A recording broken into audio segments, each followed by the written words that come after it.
NEET 2025 biology में आया ये क्वेश्चन डायग्राम से रिलेटेड था और अगर आपने इस डायग्राम को बायोटेक्नोलॉजी में फॉर डाउनस्ट्रीम प्रोसेसिंग देखा है अच्छे से तो आप इस क्वेश्चन को आराम से कर गए होंगे। जी हाँ, हम बात करेंगे इस वीडियो में about the NCERT scanning technique specially for biology that can get you 360 out of 360 marks. NCERT passively मत रीड करो, एक्टिवली रीड करो, लाइन बाय लाइन रीड करो, एग्जाम्पल्स को हाईलाइट करो, जितने भी इंपॉर्टेंट फैक्ट्स, नंबर्स, डेटा हैं उनको भी ध्यान में रखो। And the most important thing, diagrams, tables and flow charts, उनको प्रॉपर्ली देखो। कई बार हमें लगता है कि इन डायग्राम से क्वेश्चंस नहीं आएंगे, बट वहां से भर भर के क्वेश्चंस आ जाते हैं।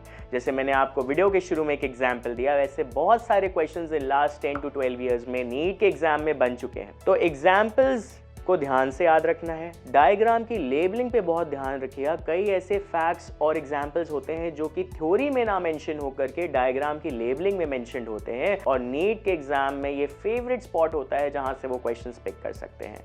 साथ ही साथ कॉमन नेम्स को अच्छे से याद रखिए, साइंटिफिक नेम्स को अच्छे से याद रखिए, तभी आप प्लांट एंड एनिमल किंगडम में अच्छा स्कोर करेंगे। अगर मैं ह्यूमन फिजियोलॉजी की बात करूं तो बहुत बार क्वेश्चन ग्राफ से बन गए हैं फ्रॉम द रेस्पिरेशन चैप्टर, बहुत बार क्वेश्चन हेनलीज लूप से बने हैं from the excretion chapter, and a lot of times the flow of circulation has been asked from the circulation chapter।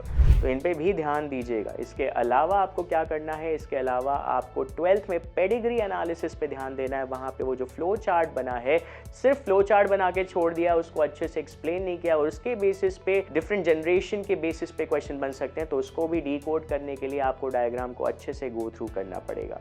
These are some important hacks which you should be analyzing while you're going to NCERT। NCERT बस read नहीं करना है, उसको properly absorb करना है, ये आपका motive होना चाहिए अगर आप बायोलॉजी में एक अच्छा बढ़िया स्कोर लाना चाहते हैं। And do not forget, biology holds the maximum proportion of marks. अगर आप ये नहीं करोगे तो शायद आपका एक बेस ही नहीं बन पाएगा नीट 2026 में। तो आई होप जितनी भी पॉइंट्स आपको एनसीईआरटी स्कैनिंग टेक्निक से बताए गए हैं फॉर योर बायोलॉजी, आप उसको अच्छे से फॉलो करोगे। कंटेंट अच्छा लगा और ऐसे ज़बरदस्त गाइडेंस और हैक्स के लिए मेडिकल 360 को आप भी सब्सक्राइब करिए। Thank you.